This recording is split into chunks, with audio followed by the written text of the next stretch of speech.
رحال معاه سلاح سحري بيواجه بيه الأعداء اللي بيقفوا في وشه.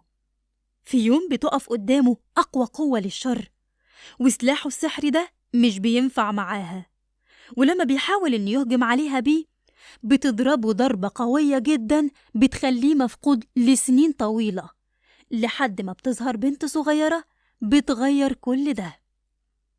بس الأول ما تنساش تدعمنا بلايك وتفعل الجرس علشان يوصلك كل جديد. وبيبدأ فيلمنا على جزيرة من الجزر مع الجدة تالا، اللي بتكون لما الأطفال الصغيرين حواليها وبتحكي لهم قصة شخص اسمه ماوي، واللي بيكون معاه سلاحه، واللي عبارة عن خطاف سحري بيقدر إنه يحوله لأي حيوان هو عايزه.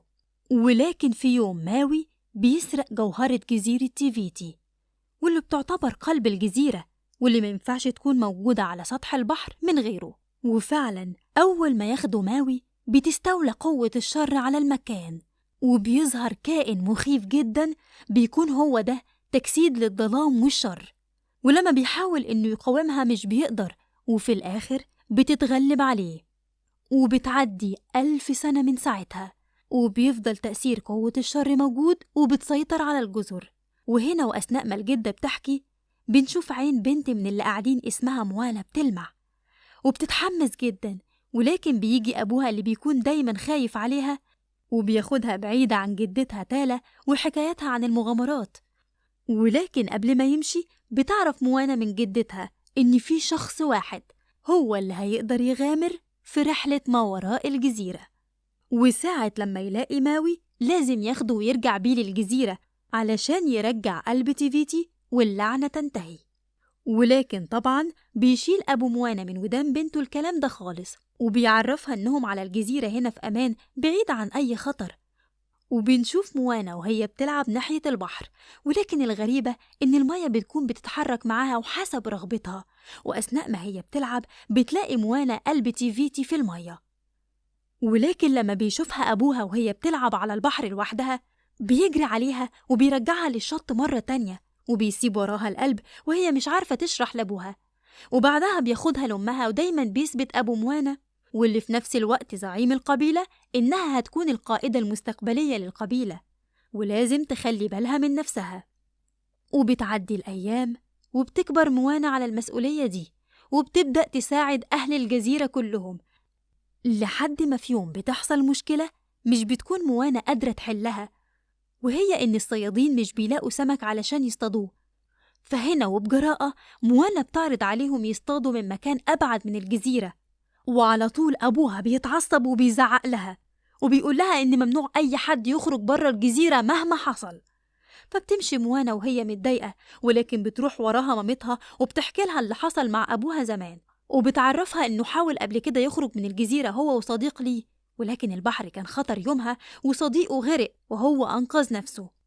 وعلى الرغم من القصة دي بتكون موانا عايزة تخوض التجربة فعلا، وفعلا بتاخد المركب وبتمشي بيها، ولكن الموج بيكون قوي وبيقلبها وبتقع في البحر، وكانت على وشك إنها تموت، ولكنها بتقدر ترجع للجزيرة مرة تانية. وهنا بتشوفها جدتها، ولما بتحاول موانا تداري عليها بتكون تالا ذكية وبتعرف اللي عملته، ولكنها مش بتتضايق وبتاخدها الكهف قديم، وبتقول لها إن في الكهف ده حكاية كل الأجداد بيخافوا يحكوها، ولكنها لو دخلت هتعرف الحكاية دي. فبتفرح موانا بثقة الجدة وبتفضل ماشية في الكهف، وبتتصدم لما بتلاقي عدد كبير جدا من السفن، فعلى طول بتخرج لجدتها وبتسألها عن اللي شافته. وهنا بنعرف إن أهل القرية دي كانوا رحالة، ولكن بسبب قوى الشر اللي قامت قائد القبيلة بقى بيخاف عليهم جدا، وعلشان كده قرر إنه يوقف ترحال ويستقروا هنا علشان يكونوا في أمان. ولكن تالا بتقول لموانا إن قوى الشر مش هتسيبهم إلا لما يقضوا عليها، وبتقول لها إن المحيط اختارها هي علشان تقوم بالمهمة دي، وبتقول لها إن البحث عن ماوي هيكون مهمتها هي، ويرجعوا قلب تيفيتي سوا. وعلى الرغم من استغراب موانا من اختيار المحيط ليها، إلا إن حماسها بيخليها ما تستناش الإجابة، وبتجري على أبوها وبتقوله على اللي لقيته، ولكنه بيتعصب وبيقول لها إنه غلط فعلا إنه ما حرقش السفن دي من زمان، وبيكون رافض الفكرة تماما. وبتمرض الجدة وقبل ما تموت بتبص لموانا وبتمسك إيديها، وبيكون طلبها الأخير إنها تمشي ورا النجوم وتدور على ماوي، وبتديها سلسلتها اللي فيها قلب تيفيتي، وعلى طول بتلبسها موانا وبتقرر إنها تنفذ وصية جدتها. وبالليل بتاخد سفينة من الموجودين وبتدخل للمحيط لوحدها علشان تبدأ رحلتها. ولكن تاني يوم الصبح بتسمع صوت، وبتكتشف إن في ديك من الجزيرة عندها ركب معاها على السفينة، ولكنه بيكون بيتحرك كتير وكل مرة هي بتنقذه من الغرق. وبيفضل الموج يساعد موانا علشان ما تتهش، ولكن فجأة المركب بتتقلب وبتقع موانا، وبتكون في عاصفة شديدة جدا، ولكنها بتقدر تتعامل مع الموقف لحد ما بتقوم تاني يوم الصبح وهي متغطية بالرملة على جزيرة بعيدة، وبتقوم تفضل تزعق للمية والموج إنه بدل ما بيساعدها بينزلها على الجزيرة دي. ولكنها لما بتبص وراها بتتفاجئ بصخرة عليها علامات للخطاف بتاع ماوي، وفجأة بتشوف ظل بتاع شخص ضخم جدا. وهنا بنتفاجئ إن المية حدفت موانا على الجزيرة اللي ماوي موجود عليها، ولكنه مش بيكون عايز يسمع لها نهائي، وبيحبسها جوه كهف علشان ياخد المركب بتاعها ويمشي بيها. ولكنها بتقدر تخرج من الكهف وبتنط عليه قبل ما يهرب منها، وكل مرة بيوقعها ماوي في المية بيرجعها الموج للمركب مرة تانية، وبيتكرر ده مرة واتنين وتلاتة. ولما بيلاقي إن مفيش فايدة بيزهق منها، وبتفضل موانا تكلمه عن قلب تيفيتي وإنه لازم يرجعه. وأثناء ما هما بيتكلموا بيلاقوا وراهم في قراصنة، فعلى طول بيحاول ماوي إن يجري بالمركب علشان يهرب منهم، ولكنهم بيقدروا يوصلوا ليهم وبيفضلوا ورا قلب تيفيتي لحد ما كانوا على وشك إنهم يوصلوا له. ولكن الديك اللي كان مع موانا بياكل القلب ده، ولما بتطلب موانا من ماوي إنه يساعدها إنهم يرجعوا الديك علشان القلب بيرفض، وعلشان كده بتقرر تتحرك لوحدها وبتطلع على سفينة القراصنة وبتحاربهم لوحدها لحد ما بتقدر ترجع بالديك مرة تانية. وبتزداد عدد سفن القراصنة، ولكن ماوي المرة دي بيقدر إنه يهرب منهم بنجاح، ولكنه بيكون متفاجئ بشجاعة وقوة موانا، ولكنه بيعرفها إن الرحلة اللي هي فيها هتشوف أكتر من كده بكتير، وإن دي مجرد البداية بس. وهنا بتبدأ موانا تستخدم ذكائها لإقناع ماوي إنه يساعدها، وبتقوله إنه ممكن ما يكونش بطل بالنسبة للناس، وده لأنه سرق قلب تيفيتي، ولكنه لو رجعه التاريخ هيذكر اسمه وهيكون بطل حقيقي. فبيوافق ماوي، ولكنه بيقول لها إنه عشان يقدر يساعدها يبقى لازم يرجعوا الخطاف السحري بتاعه. وهنا بتتفق موانا معاه إنهم يرجعوا ويكملوا رحلتهم سوا. وتاني يوم بتصحى موانا على كابوس، ولكنها بتتفاجئ إن ماوي كان وصل بيها فعلا لمملكة الوحوش واللي بيكون فيها الخطاف بتاعه. وهنا بيطلب منها ماوي تستناه على المركب لحد ما يدخل هو ويحاول يجيب الخطاف، ولكنها بترفض وبيلاقيها جاية وراه. وبيطلعوا هما الاتنين على الجبل وبيلاقوا فتحة كبيرة في الأرض، وهما الاتنين بينطوا فيها وبتكون هي دي مملكة الوحوش.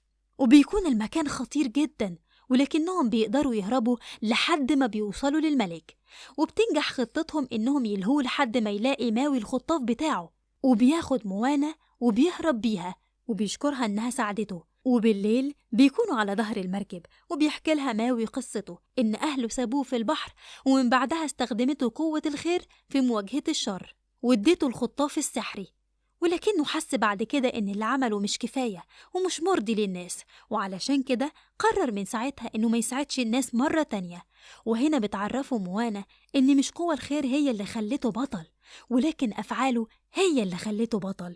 وهنا بيتحمس ماوي لمساعدة موانا، وبياخد شكل النسر وبيطير للجزيرة اللي بيخرج منها قوى الشر، وبتصده وبترميه في المية وبتقع منه الجوهرة.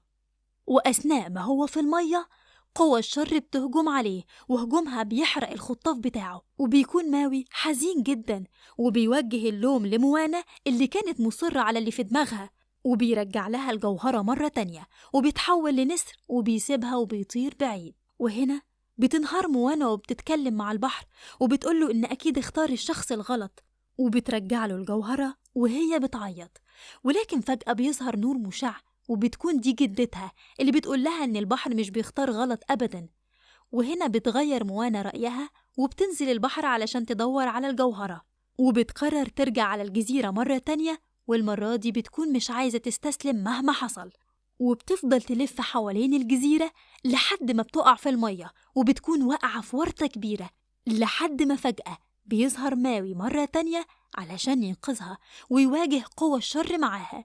ولكن المرة دي بتكون الهجمات مباشرة وقوية جدا، لدرجة إن قوى الشر بتدمر خطاف ماوي تماما، وبيكونوا مش عارفين إزاي يتصرفوا معاها، لحد ما بتلاحظ موانا إن في مكان في قلب قوى الشر هو اللي لازم يتحط فيه الجوهرة. وهنا على طول بترفع موانا الجوهرة لفوق، وبتعمل نور قوي بيلفت انتباه قوى الشر اللي بتجري عليها بأقصى سرعة. ولكن موانا خلاص ما بتكونش خايفة منها، وبتقدر بمساعدة الموج والمية إنها تروح ناحيتها وتزرع الجوهرة في قلبها. وفجأة بعد ما كانت القوة مظلمة وأقرب للحمم البركانية، على طول بتتحول لزرع وخضرة ومناظر جميلة جدا. وهنا بنعرف إن الجوهرة دي واللي تعتبر قلب الجزيرة في الأصل هي آلهة الخضرة والسلام، واللي بيتأسف لها ماوي جدا إنه سرق قلب جزيرتها. ولكن الجزيرة بتكون عارفة اللي هو عمله علشانها، وعلشان كده بترجع له الخطاف بتاعه مرة تانية، وبتشكر الجزيرة موانا جدا على اللي عملته علشانها، وبتختفي من قدامهم. وبعدها موانا بتشكر ماوي جدا على مساعدته ليها، وبعدها بترجع موانا لجزيرتها مرة تانية وسط فرحة كبيرة جدا من أبوها وباقي الجزيرة، بعد ما بتكون قدرت تهزم قوى الشر، وبترجع أهل جزيرتها للتنقل والترحال مرة تانية.